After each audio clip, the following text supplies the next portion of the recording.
व्यापारियों से लूट। तभी उसे व्यापारियों के चीखने की आवाज आई। वो भागता हुआ बाहर आया और उसने देखा कि व्यापारियों को बंदी बनाकर उन्हें उसके चेले डाकू मार रहे हैं।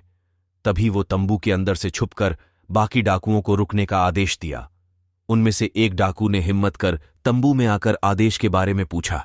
तब सरदार डाकू ने कहा कि इन सभी व्यापारियों को जाने दो और इनका धन वापस कर दो। डाकू इस बात पर सहमत नहीं थे। उनके जीने खाने का यह एक स्रोत था।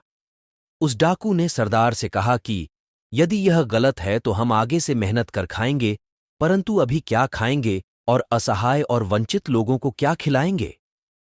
फिर सरदार ने कहा कि यदि ऐसी बात है तो लूट का आधा माल व्यापारियों को वापस कर दो और उन्हें जाने दो। इस पर सबकी सहमति बनी और व्यापारियों को आधा धन लौटाकर जाने की अनुमति दे दी गई। व्यापारी का तंबू में लौटना। फिर हिम्मत कर व्यापारी अपना थैला लेने वापस तंबू में आया, और यह क्या, अपनी आंखों से सच्चाई देखकर वह स्तब्ध था। जिस साधु को उसने अपना थैला दिया था वह साधु तो डाकुओं की टोली का सरदार था। लूट के धन को वह दूसरे डाकुओं को बांट रहा था। यह सब देख व्यापारी वहां से निराश होकर वापस जाने लगा।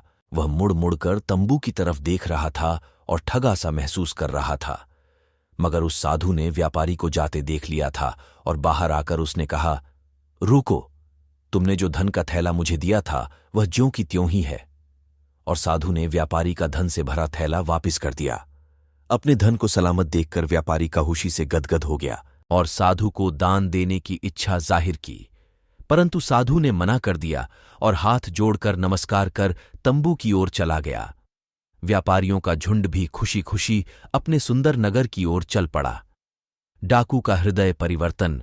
जब सरदार तंबू में वापस लौटा तब वहां बैठे अन्य डाकुओं ने सरदार से पूछा कि हाथ में आए धन को इस प्रकार क्यों जाने दिया। तभी सरदार ने कहा, व्यापारी मुझे भगवान का भक्त जानकर भरोसे के साथ थैला दे गया था। उसी कर्तव्य भाव से मैंने उसके थैले को वापस दे दिया।